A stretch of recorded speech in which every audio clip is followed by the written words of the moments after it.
What is really amazing is when you study the field of international politics, peace and conflict studies, is that you are being taught by some of the world's leading researchers who cover these particular topics, right? You're exposed to the cutting-edge research, which is exactly what you want to have, combined with really great teaching practice, which is the key advantage you get from studying for a degree here at UQ. Hi, my name is Seb and I'm a senior lecturer in peace and conflict studies here at the University of Queensland. Where my love towards my subject came from was when I was an undergraduate student studying international politics in the UK.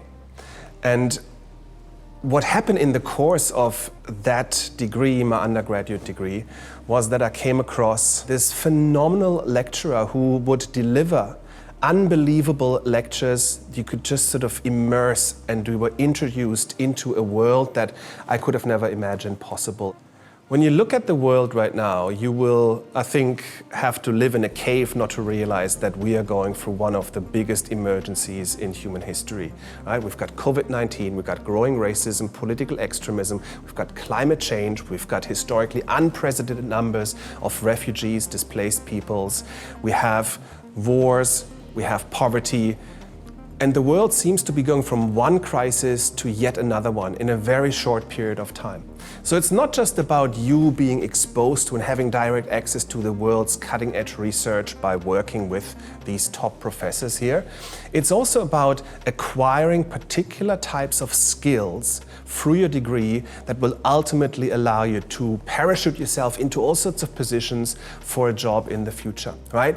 You're going to become a top-notch person who can read, who can synthesize, who can understand complex issues, who can critically question and understand, who can apply them and translate them into policy-relevant suggestions. You're going to be collaborating in groups with very practical activities. You're going to be working by yourself, right? You're going to read, you're going to watch, you're going to immerse. These are the types of skills that you acquire, which are being sought very heavily out in the marketplace.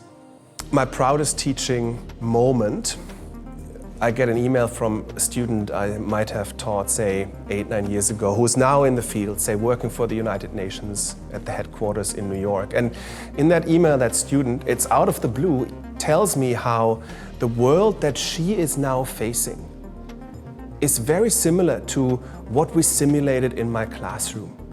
It's very similar to the kinds of topics we've been talking about. And for me, that really captures what I'm after, right? It's like connecting what it is that interests me, that is relevant to the world, with what it is that my students will face in the future.